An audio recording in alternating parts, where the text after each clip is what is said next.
FBI directors in recent times have been establishment figures who go to great lengths to protect the elite and suppress the truth. Think about James Comey, who twisted himself in knots to protect Hillary Clinton from prosecution, and Robert Mueller and his Russian collusion witch hunt. So it probably comes as a great surprise to learn that FBI chiefs weren't always deep state goons.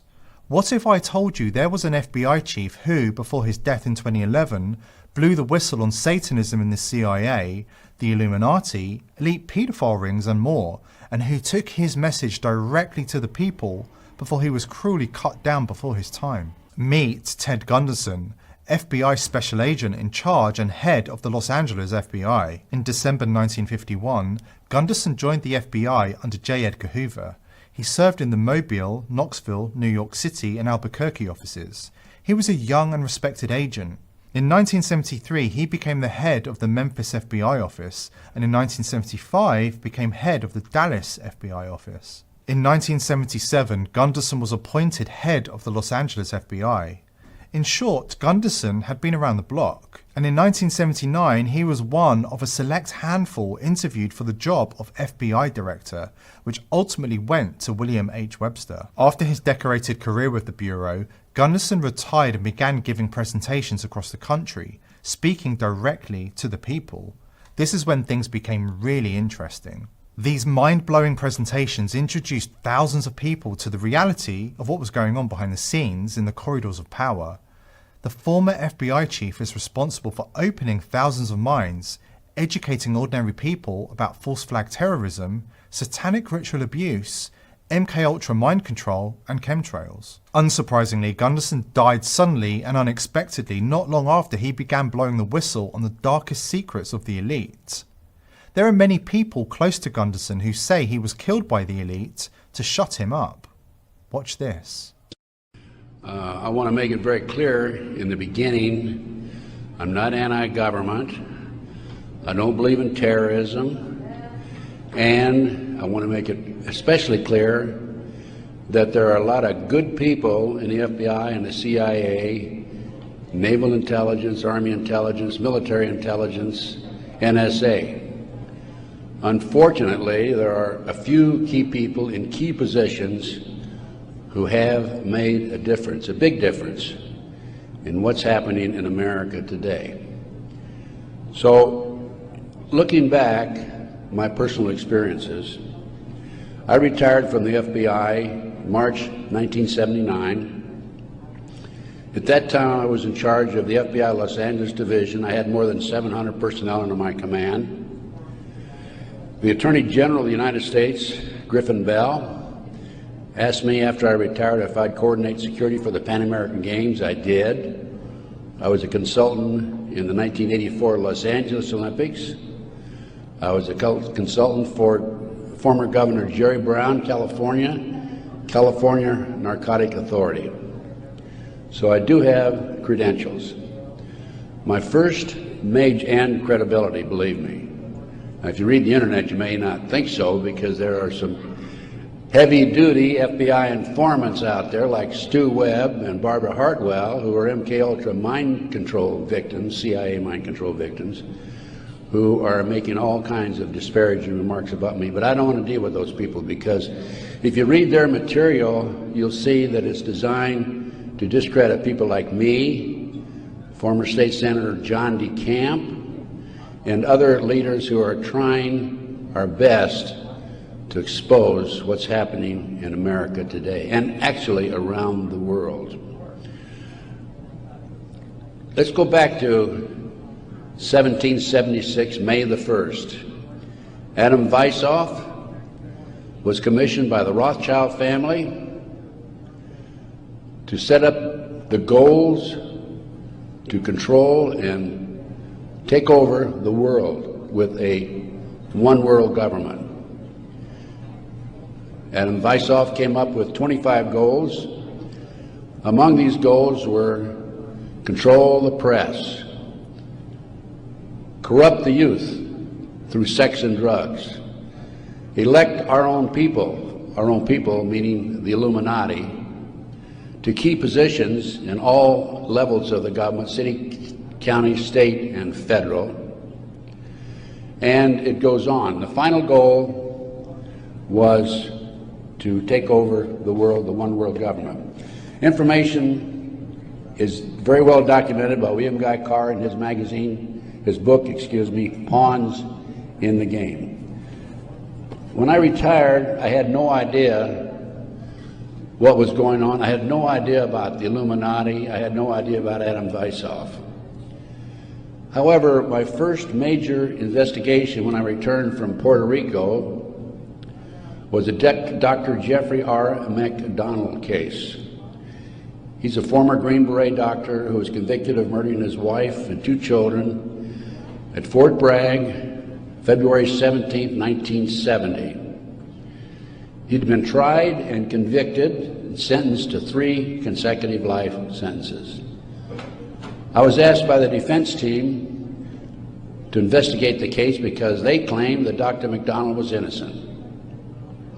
I said I would, but if I learned that he murdered his wife and 2 children, I would discontinue my investigation, no longer become involved.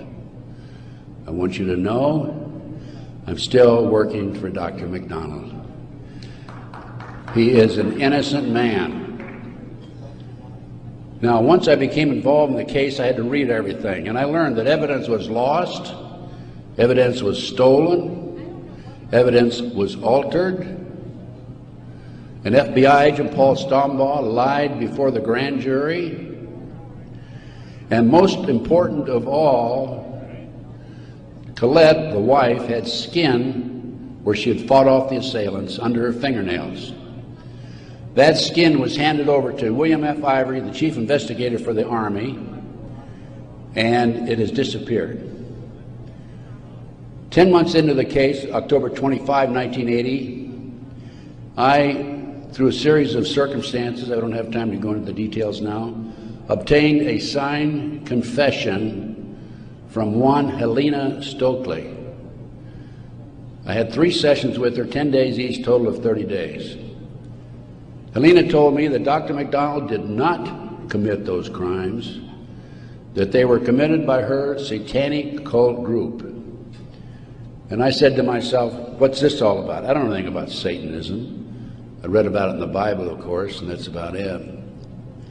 But as I delved into the case, I learned that drugs from Southeast Asia were being flown into the United States to various military bases in plastic bags in the bodies of the dead GIs.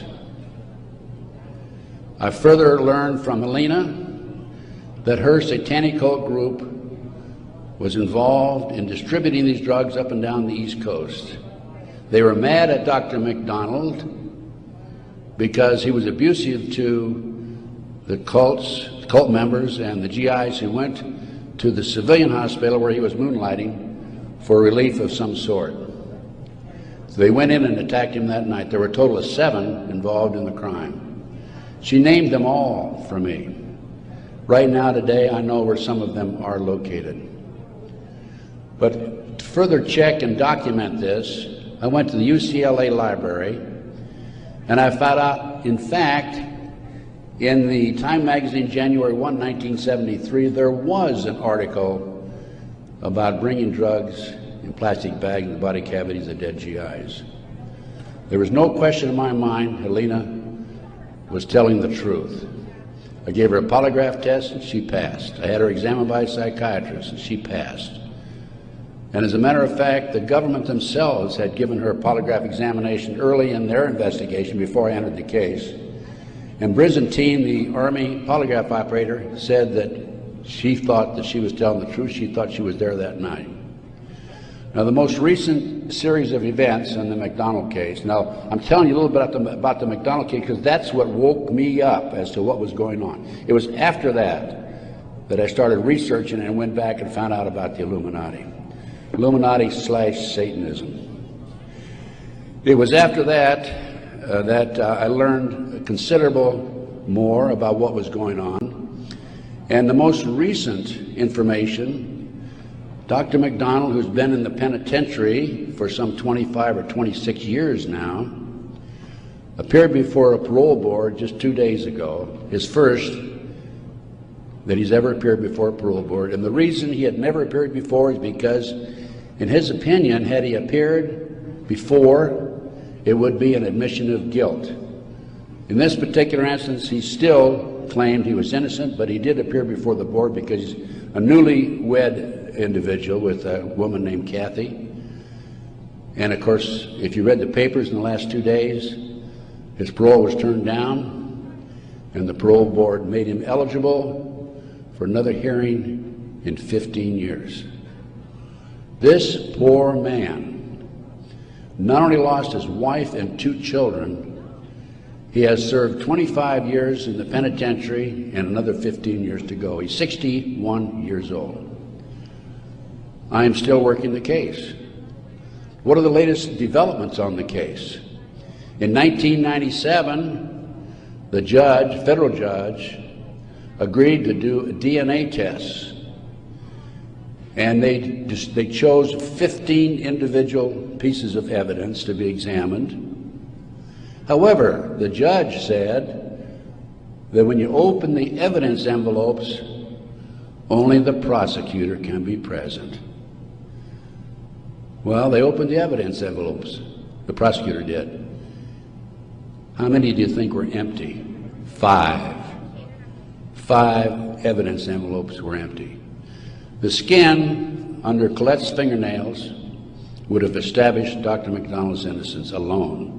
Now we have DNA authorized in 1997. Here we are in 2005. They still have not completed the DNA test. From the McDonald case, the next case I worked of a major consequence was the McMartin preschool case in Manhattan Beach, California. The children there claimed there were tunnels under the school.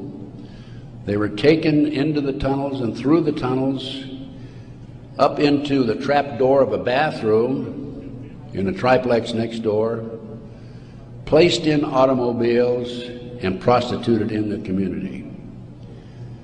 These are 2-, 3-, and 4-year-old children before they entered kindergarten. In addition, the children claimed that they were flown into the mountains where they were involved with adults in robes, black robes, chanting, candles. They talked about the brown babies who were cut up, actually sacrificed. And in checking into this and researching this, of course, this was obviously a satanic ceremony. The McMartin family, who owned the preschool, they were tried of Ray Bucky and his grandmother. The grandmother was acquitted, hung jury on Ray Bucky. The second trial, another hung jury. I had an opportunity in 1990 to gain control of the school. Now, the school had been given to Danny Davis, the defense attorney, and he had sold it, even though he made $15 million on the case, by the way. He had sold it to a contractor who was going to tear it down. When I learned this, I contacted the contractor. I said, I want to be given an opportunity to go on that school and look for the tunnels. The authorities had looked for them in 1987. They said they could find no tunnels. Along with some of the parents, we hired Dr. Gary Stickle, UCLA archaeologist. He hired his crew and brought them in. And in 34 days, Dr. Stickle said there had been tunnels under that school. They were covered up, and they were covered in. An informant of mine told me that there was an abandoned satanic site in Crestline, California, up in the mountains. I went up into the mountains and obtained photographs, of the site. I have a lecture that I give where these pictures are available. It's called Gunderson Chronicles No. 2. It's a 4-hour lecture that I gave in Kansas City a number of years ago, which shows this abandoned site and also pictures from the McMartin Tunnel school dig.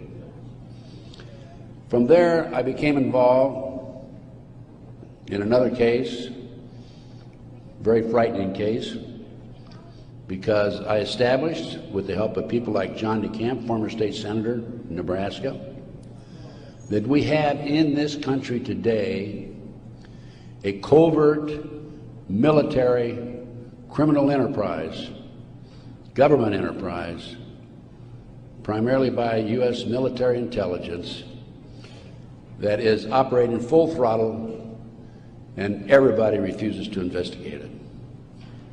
In the Nebraska case, it's called the Franklin Cover-Up. This is the book here that John DeCamp wrote, by the way. It's all documented in there. And in that particular instance, they were taking children out of foster homes, orphanages, Boys Town, driving them from Omaha, Nebraska to Sioux City, Iowa, 184 miles away, placing them in private jets and flying them to Washington, D.C. for sex orgies with prominent people, including congressmen, senators, and certain people in the White House. It's well documented. I have personally talked to Paul Benassi. I had a 5-hour interview with him. It's a tape that's available. I don't have it with me here, but you can order it. I have a 5-hour interview with Paul that he gave me in 1993. Paul told me how he was used. He was part of the kidnapping crew and was used as a decoy when he was 10, 11, 12 years old in parks, shopping malls, to attract the children over near where the adults were in a car waiting for them. They'd throw them in the back seat, chloroform them, and make off with them.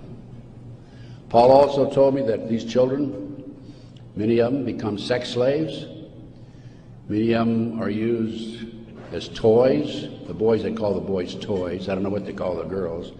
But these degenerate, sick people, the men are more interested in the little boys than they are the girls for some reason. But it's all well documented. Paul drew the inside living quarters of the White House. Now, this information broke in about 1987. That's about right after I entered, just before I entered the case. I replaced a fellow named Gary Caradori, who was the investigator for a Nebraska Senate committee. Gary met the official photographer of the group, who had split from the group, defected, and agreed to take the pictures that this official photographer gave him, and they met in Chicago, agreed to take the pictures back to the committee. He flew out of Chicago in his private plane, a short distance out of Chicago. The plane exploded midair, and his briefcase has never been found. He and his 11-year-old boy died. His briefcase has never been found. The rear seat of the airplane has never been found. I made every attempt possible to obtain possession of or control of that plane, because I wanted to examine it for bomb chemicals, particularly the back seat. It's no longer available. Nobody knows what happened to it. Gary Caradori was a civilian, yet it was taken to a military base for examination. A deputy sheriff was the first one on the scene. He saw the pictures. He started picking up the pictures. An FBI agent came along, took the pictures away from him, told him to keep his mouth shut. He started talking to a few people. A year later, his wife was murdered. He's no longer talking. This international child kidnapping ring, I later learned, was out of Washington, D.C. It was very active, and the organization is known as the Finders. And I have a report on the Finders back there. Everything I'm telling you is documented, by the way. The Finders has been established and operating throughout the 1960s up to the present time. It was exposed in 1987. They moved their operation to Wichita, Kansas, and they're operating right today in Wichita, Kansas. I have taken my report to the FBI half a dozen times, demanded an investigation, and I have yet to be interviewed. So we have the finders, we have the Franklin cover-up, which documents what I'm telling you. We have the pawns in the game. Pawns in the game is the Illuminati. This is the Illuminati/Satanic movement in this country today. And the last thing I'm going to mention in the way of a book is why Johnny can't come home. Johnny Gosch was, September the 5th, 1982, a newspaper boy on a Sunday, and he was about to deliver his newspapers in West Des Moines, Iowa. He never delivered any newspapers. He disappeared. The mother, Noreen Gosch, was dumbfounded, didn't know what happened, demanded an investigation of the FBI and by the West Des Moines Police Department. The chief of police in West Des Moines said to her, even though he disappeared, we do not have any witnesses who saw him being grabbed and placed in a car or being taken control of. So we're not going to investigate it. The FBI used the same premise. They refused to investigate it. Now, I've been involved in kidnappings in the FBI, and I can tell you that it's automatic within 24 hours, at the end of 24 hours, that we had to go in my day, this was back in the 50s, 60s, and 70s, we had to go in and start investigating the case after they've disappeared for 24 hours. Today, as I stand here and you sit there, the children are disappearing in this country at the rate of 83 per hour. That's over 700,000 children a year. Now, I can go back to July 1982. The Reader's Digest claimed there were 100,000 children disappearing every year. There's another statistic that I find very interesting, and that is that it is estimated 2,500 children are kidnapped and murdered in this country every year. That's an unbelievable figure. Yet, the FBI refuses to investigate it. Now, after the Nebraska case, and part of the Nebraska case, most recently, we have a young man named Jeff Gannon, who has appeared in the White House using a fraudulent press pass. This has happened within the last month. Certain people in the White House were questioning him and were suspicious of him because when he would engage in a press conference with the president, President Bush, he was asking what they call soft questions. Soft questions meaning the president would have an answer for them, he'd look good. Somebody started checking into his background. They learned that he was actually an individual named Jim Guckert. This is all on the internet, by the way. And Guckert had a homosexual website.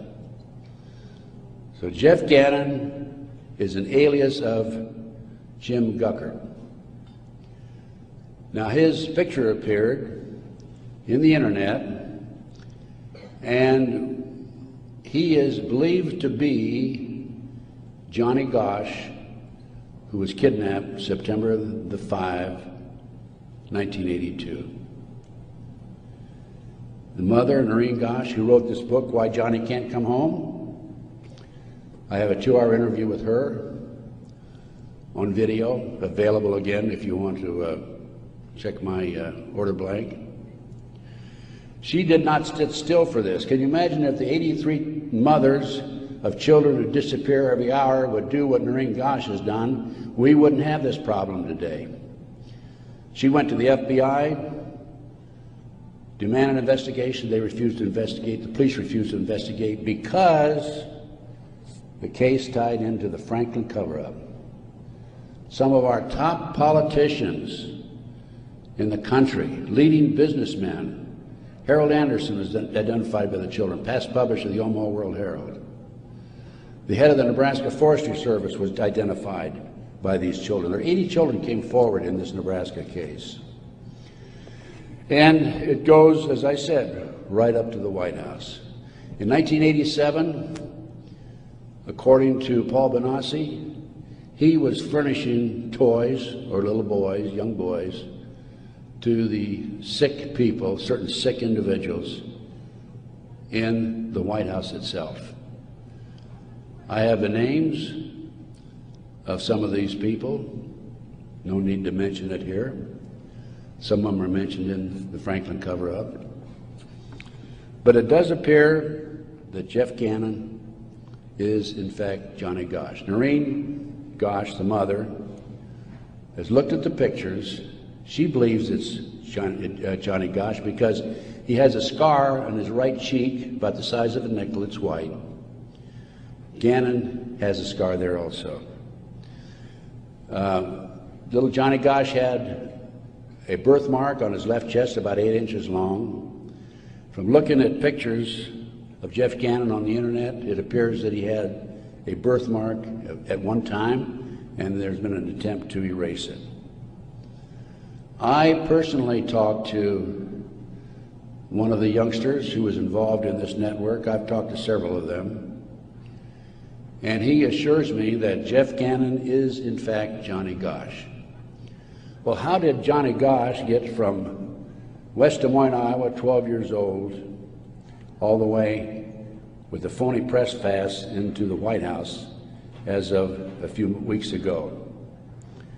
Well, what happened to Johnny is that he was transported from West Des Moines, Iowa to Sioux City. He was placed on a farm for 3 weeks, sexually molested. He was taken to the mountains in Colorado, placed in a cage in a house of some sort, or a cabin, and then later he was used as a sex slave. They didn't kill him, they didn't sacrifice him, although a number of these kids are sacrificed in satanic ceremonies. Now, he escaped with another young man. They stole a car. And in 1997, Johnny knocked on his mother's door at 2:30 in the morning, Noreen Gosch, and said he wanted to talk to her. He was there with another young boy. He came in, he told Noreen, he says, "Mother, I was kidnapped. I've been placed in a covert military CIA-controlled, mind-controlled project and used as a sex slave." He said, "I can't come forward at this time because they will kill me." And then he left. Noreen says that's the last time she talked to him, 1997. Now, several years after that, a girl named Burns, who was a producer for 2020, decided to do a story on the Johnny Gosch kidnapping and the Nebraska case. And she interviewed me. In fact, I spent 5 days with her, gave her the benefit of all my research, which is available to you folks also. And then she got a lead that Johnny was hiding out on an Indian reservation in northern Minnesota. She went there and flushed him out, and he basically went into hiding. And now he shows up at the White House. He was a mind control victim. If you don't know anything about MK Ultra mind control program, it came into this country through the German scientists after World War II. They were involved with the Nazis during the war and prior to World War II in developing robots and individuals to be used on command for anything that they wished, including assassinations and other nefarious activity. The MK Ultra program, CIA mind control program, was investigated by Congress in 1987. Congress said CIA, you got to quit doing that. You're bad boys. And they said, we will quit. Don't kid yourself. It's very active today. There are people like Barbara Hartwell out there who are mind control victims. She's another one who's been bashing me. I must be doing a pretty good job because I wouldn't have these people criticizing me on the internet like they do. And of course, it doesn't bother me in the least. But going back to the Nebraska case, the MK Ultra, a lot of this training took place at Offutt Air Force Base in Omaha, Nebraska, which was Strategic Air Command headquarters. You recall after 9/11, the president flew to, I think it was to the south, someplace in Louisiana or New Orleans, and then he flew to Offutt Air Force Base in the afternoon of September the 11th, 01. And they had a party there that morning at 9:30 in the morning. He missed the party. He was sorry he missed the party. Warren Buffett was there, by the way. And the MK Ultra program has been very actively administered, not only at Offutt Air Force Base, at Fort Bragg, North Carolina, the place where Dr. McDonald's family was slaughtered in 1970. Now, the Nebraska case, I don't want to leave that without telling you that in the early 1990s, Yorkshire TV came to the United States with a camera crew for 7 months to do a documentary on it. They went back to England, produced the documentary, and they brought it over into the United States. It was listed in the TV Guide to be aired on May the 3rd, 1994. When certain members of Congress found out about it, they threatened the cable industry with restrictive legislation. Somebody anonymously bought up the rights to the videotape or the documentary and ordered all copies destroyed. I just happen to have a bootleg copy of that documentary, and it is available.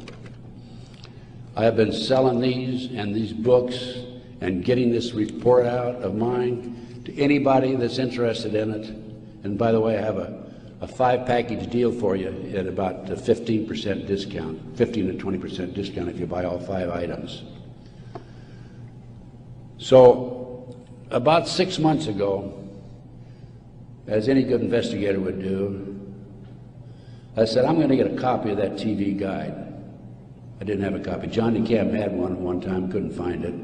That's typical of John, by the way. Good friend, great guy.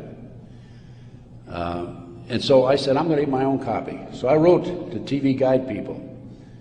And I received a copy of the TV Guide for May 3rd, 1994. 10 p.m. Discovery Channel. It's not listed.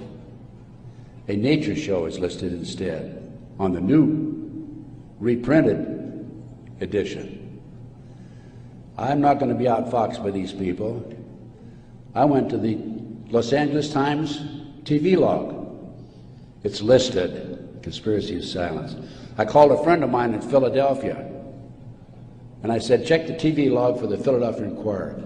Conspiracy of Silence is listed in the Philadelphia Inquirer. The power of the press. They changed and reprinted the whole TV Guide. It never has been shown publicly in the United States, and I doubt if it ever will be shown publicly. But as I said, it is available to you.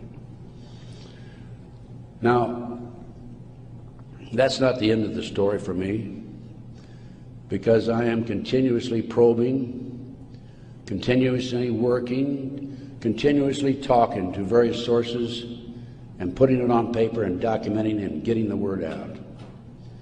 This is the direction that we have to go. Americans, for the most part, are oblivious to what's really going on behind the scenes. One of the things that, in addition to the McDonald case, that got me thinking was the Jack Kennedy assassination. So I checked into that, and by the way, I used to be in charge of the FBI in Dallas, and also I was in charge in Los Angeles after Dallas.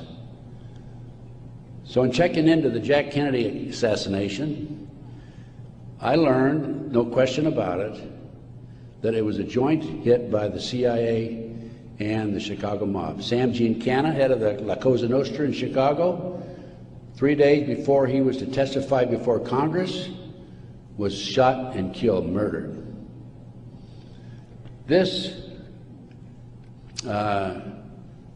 encouraged me to do some more checking into some of these national terrorist acts that have taken place and other cover-ups in the United States.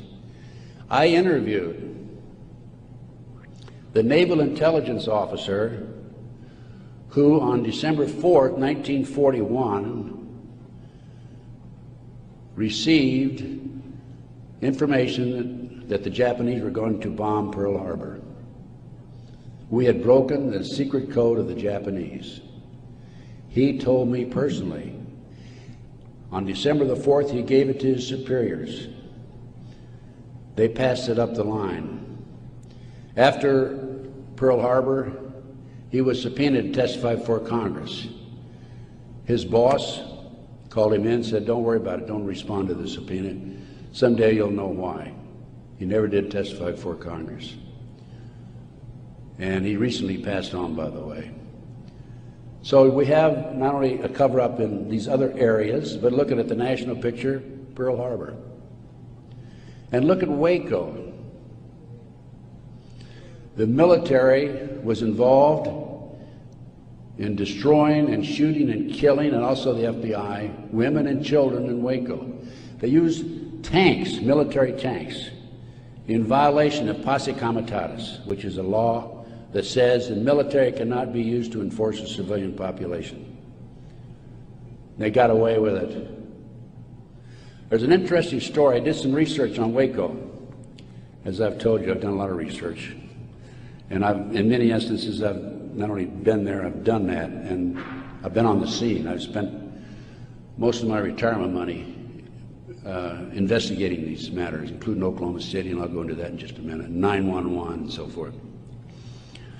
But in Waco, there were 4 BATF agents who were shot and killed. Some of the Branch Davidians were tried, sentenced for these, quote, murders, and are serving prison terms today, probably for life. In researching the 4 BATF agents who were shot, I learned every one of them was shot in the head. Now, for those of you who have been in the military, that's a sniper shot, no question about it. One of them, the bullet, the trajectory of the bullet was from above, down through his lip, and into his body, probably from a helicopter.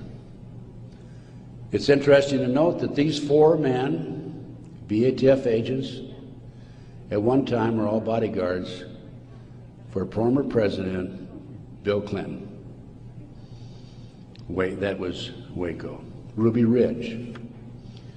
Randy Weaver was set up by a BATF, Bureau of Alcohol, Tobacco, and Firearms informant. He bought a shotgun that was about 1/4 of an inch too short by law. They arrested him and served him with a warrant. He refused to appear before the courts, and they sent an army after him. Horiuchi, the FBI sharpshooter, shot and killed his wife while she was standing in the doorway. He used to brag about what a great shot he was. Another instance where they tried to railroad a good, loyal American who fell in a trap. And then we have the 1993, continuing with the great conspiracy. I call this a great conspiracy, and that's what it is. Car bombing of the World Trade Center. I have a copy of the New York Times, October 28, 1993, and in the article, this was reporting from the trial that took place, an FBI informant named Salam, who was in among the terrorists, testified that he was commissioned by the terrorists to put the bomb together, the car bomb together, to bomb the World Trade Center in February 1993. And fortunately for him, when he met with the terrorists, he wore a body mic, so he could record every word that was said. Unknown to the FBI, when he met with the FBI, he also wore a body mic. That was probably what kept him from being set up and framed and sent to prison. This is actually in this newspaper article. He went to his FBI superiors, says, "I've been commissioned to put the bomb together. We're going to use a dummy bomb, aren't we?" And he was told by his FBI superiors, "No, we're going to use a real bomb." Now, I don't understand why Congress and Senate, investigators, and our leaders in Washington, D.C. are not jumping up and down over that situation. The FBI not only knew in advance of the car bombing, they furnished the ingredients for the bomb. Why doesn't somebody take some action in that area? Why doesn't somebody investigate this international child kidnapping ring being operated by the CIA? Why are these congressmen voting on bills like the Patriot Act, which takes away many of our constitutional rights and civil liberties in the best interests of, quote, protection for our country and protection from the terrorists? Let me tell you something, ladies and gentlemen. There are people in our government, a rogue outfit, whatever, I'm not sure, who are actually behind these terrorist acts. And the reason they're behind the terrorist acts is so they can pass bills like the Patriot Act. And the reason the congressmen and the senators vote for these stupid bills, stupid by our terms and our definition, is because many of them have been set up and framed through sex and drugs. So then we have Oklahoma City, 1995. I personally made 2 trips to Oklahoma City. I investigated Oklahoma City.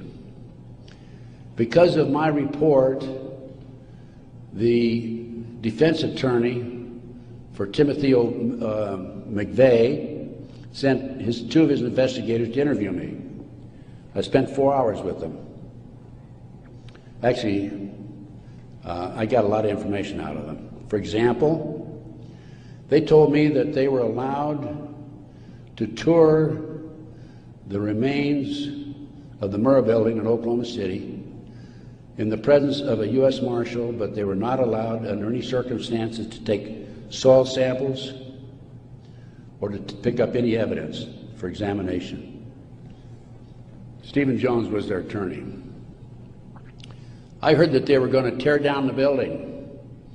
Now, you can trace bombs through what they call the taggants, the chemicals. When I heard this, I called John DeCamp. I said, "John, we've got to prevent that building from coming down." And I actually called an outfit in Chicago, the Pat Kennedy Group, who were specialists in examining evidence of this type. And John called McVeigh's attorney, Jones, and because John had a client he was representing who was involved in the case, Jones said, "I'll handle the paper, we'll have a hearing, we will prevent that building from coming down." The next thing we heard, the building was coming down. John called Jones, "What's going on?" And he had no good answer for it. That was evidence. I've been at many a crime scene, and it is critical that the evidence be preserved. That was a huge cover-up. McVeigh wrote a letter to his sister. McVeigh was in Special Forces. The government says, military says, "Oh no, he flunked out." He didn't flunk out. He was recruited out of Special Forces, according to him, a letter he wrote to his sister, to be trained to be a CIA assassin and also to work for the CIA international drug operation, both against the competition and for the CIA, pro-drug people. McVeigh was, in my opinion, an MK-Ultra mind control victim. He was visited in prison in Oklahoma and in Colorado by Dr. Jolly West. This was secret, by the way. I happened to find out because I made some phone calls to the right people. Jolly West was one of the foremost leaders, along with Sidney Gottlieb, in the CIA's MK-Ultra mind control operation. Why would somebody like Jolly West go interview McVeigh, not only in Oklahoma but also in Colorado during the trial? Because he was a mind control victim himself. At one time, it was reported, I think in the U.S. News and World Report, that McVeigh had a microchip in his buttocks. Our military reportedly have been using microchips to keep track of their soldiers. The bomb in the truck allegedly was a fertilizer bomb. The government first announced that it was a 1,500-pound bomb and then a 2,500-pound bomb, and I think it ended up being 4,800 pounds. That bomb that was in the truck destroyed half the building.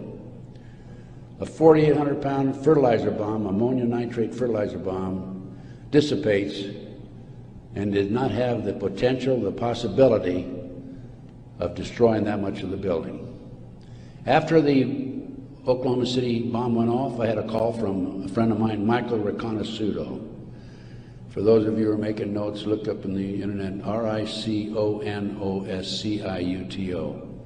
Michael Riconosciuto.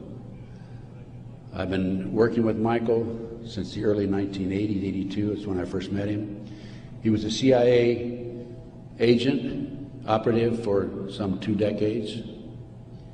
He was also an FBI informant at one time. His father owned the Hercules Manufacturing in Silicon Valley, California. Hercules Manufacturing developed what is known as the electro-hydrodynamic gaseous fuel device, which is a highly classified bomb. The bomb was actually manufactured by Dyno Nobel out of Salt Lake City. Now, Michael, in the meantime, is in jail now, right today. In fact, I talked to him yesterday because he started to talk before the Brooks Committee about a very interesting case involving the Promise software. The Promise software was in a computer operation that developed all kinds of intelligence information on you and I and every citizen in America. The Department of Justice leased it for 2 years. At the end of 2 years, they refused to pay Bill and Nancy Hamilton the $10 million they owed them. Then the Department of Justice, through Earl Bryant, past president of United Press International, took that computer and sold it around the world. Sold it to the French, to the English, Israelis, the Canadians. Unknown to these foreign countries, the officials in these foreign countries, there was a trap door in the computer. Very clever, huh? A trap door secretly allowed us, the U.S. government, to retrieve all the information they developed. Michael Riconosciuto was the CIA agent who developed the trapdoor in the Promise software computer. And when Congress started to investigate it in the late 1980s, they called on Michael, and we want you to testify. Michael received a threatening phone call 2 weeks before he was to testify. He claimed from a fellow named Vietnix, Peter Vietnix, U.S. Department of Justice, if you testify, you'll be sorry. Michael testified anyway. A few weeks later, was arrested for drugs, is now serving a 30-year prison sentence because he dared to expose these nefarious activities by this rogue criminal enterprise operating within the confines of the U.S. government. Now, I got off a little on, I gave you a little background on Michael. Going back to Oklahoma City now, I want you to understand who Michael is.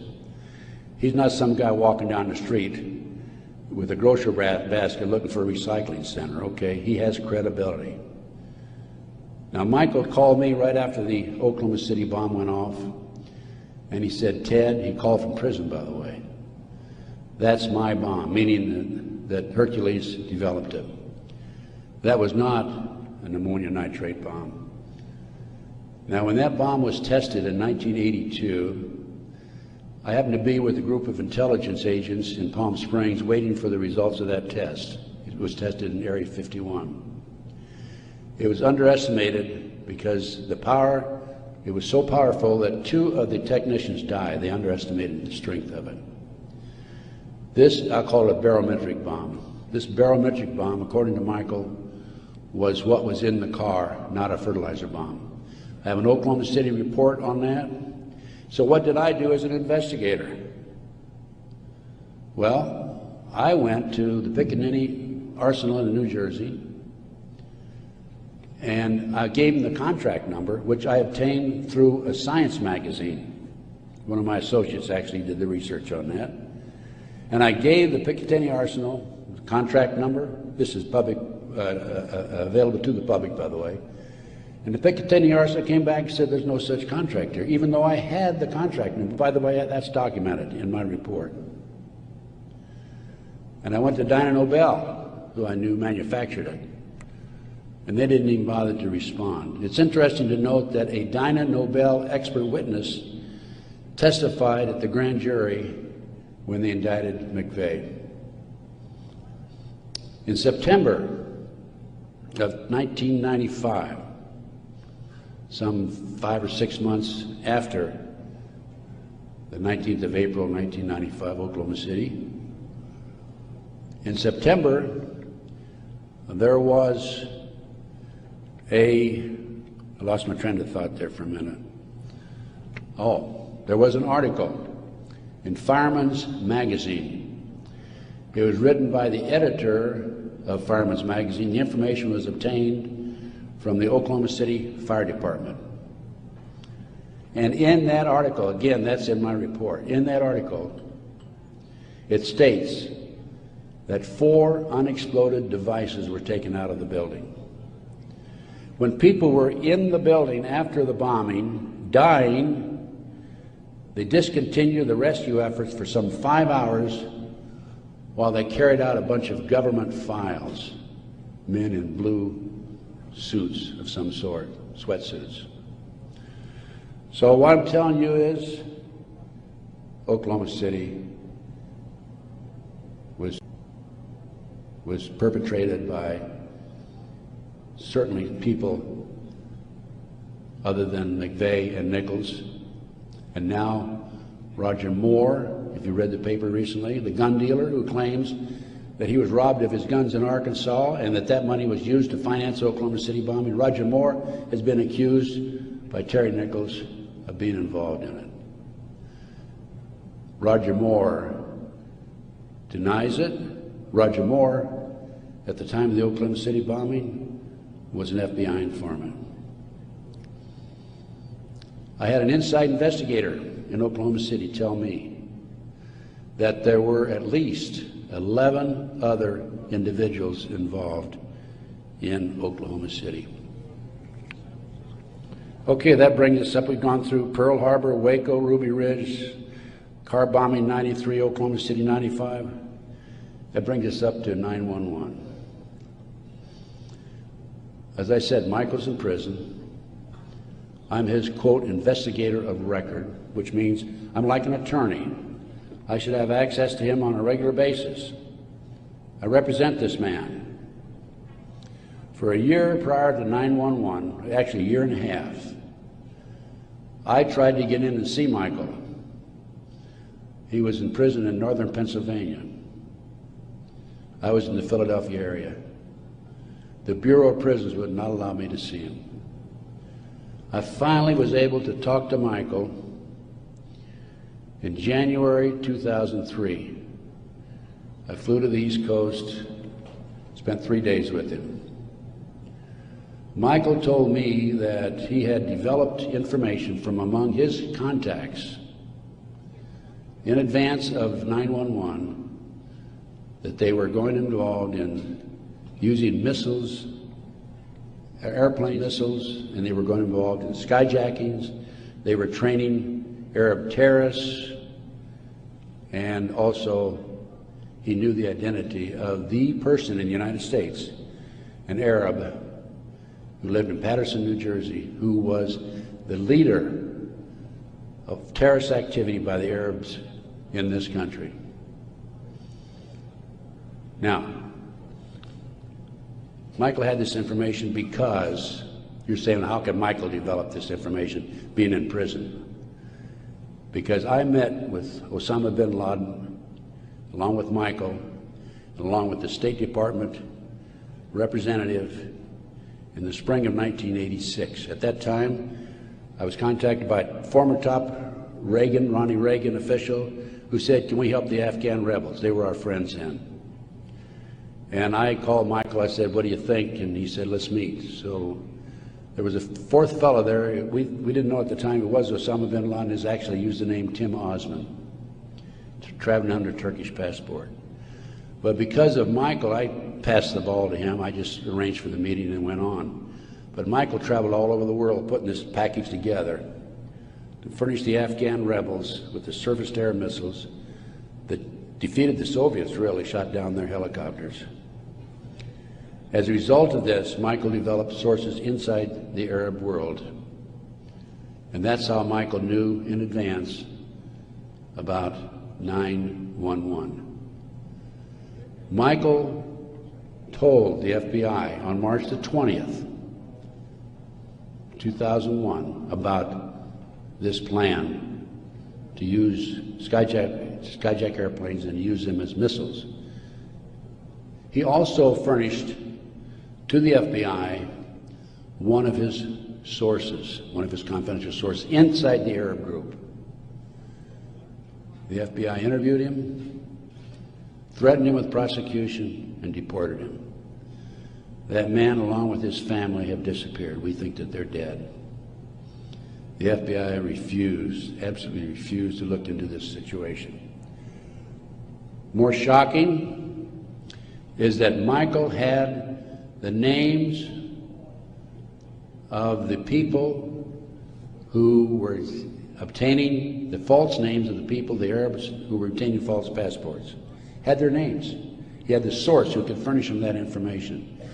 He told FBI agent Keith Kutry, March 20th, 2001, he told Kutry, he says, I'll give you these names, the name of this person who was coordinating the whole project for the Arabs, providing I be given immunity and he be given immunity. Mr. Kutry, in spite of the fact he was armed with this information 6 months prior to 9/11, came back 2 days after 9/11 on the 13th and saw Michael in prison again. He accused Michael of being anti-government, anti-FBI, being a publicity seeker, and so forth, being disloyal. And so Michael, of course, didn't have much to say after that. Michael's still in prison, as I said. But we had this information, the FBI had this information, did nothing with it. Kutry admitted on September the 13th, admitted that the FBI did nothing with it. So after I visited Michael, 2003, I felt it was important that I confirm that the FBI did meet with him. The Bureau of Prisons would not furnish Michael with the visitors list to confirm it. And so I started writing letters to the FBI through Senator George Allen. Oh, thank you. Thank you. And to confirm that he did in fact meet with them, I wanted to document it. I also asked for the identity of the other agent who was with Agent Kutry. And I had a terrible time. It took me a year and a half writing letters to the FBI to get them to admit that they'd interviewed Michael on March the 20th, 2001. I finally did have that information. That information is available again in one of my reports, my terrorism report that I have in the bag. So that basically brings me up to the present time. I think my time is up. But I feel compelled, as a former FBI agent, I had all this training, and I feel compelled to do everything I can to educate as many fellow Americans as I can as to what's going on behind the scenes. We have been operated and orchestrated primarily by U.S. military intelligence, covert criminal enterprise involving the FBI and the CIA, active in this country today. It's being covered up right from the beginning. They're using FBI informants to set up and frame people. By the way, they tried to frame me on a drug deal back in 1984. It didn't work. The girl that they used to try to frame me contacted me, said, I need to meet with you. We met. She told me the whole story. I took a signed statement from her. Her name is Pam Fawcett. And I said to Pam, Pam, you're working for these people, the DEA and the FBI, and Modesto, by the way. She was making phone calls to me. I said, you're working with these people trying to set me up.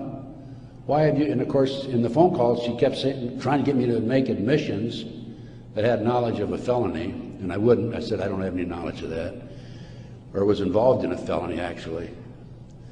I said, Pam, look, you were working with these people for 6 months. They gave you $2,000. You had the run of the FBI office. You had your own coffee cup. Why did you come to me and tell me this now? And I'd helped her, give her a little advice about her 14-year-old son in the interim, you know, talking back and forth as any individual would do who might be able to help. And she said, Ted, I woke up the other morning and I realized you're the only honest son of a bitch I've talked to in 6 months. Those were her exact words. The FBI not only tried to set me up on a drug deal, I've also been the victim of 4 separate investigations. They tried to set me up on a fraud case in Dallas. And most recently, very frankly, I've been under surveillance, heavy surveillance. I've had illegal entries into my car, into my apartment. There's been attempts to gas me within the last month. And I was able to anticipate it and avoid it. But they don't want people like me out telling the truth. And that's what I'm doing. And I will not stop. I will continue to do so in the future. So that's basically it. I brought you from 1776 to the present time.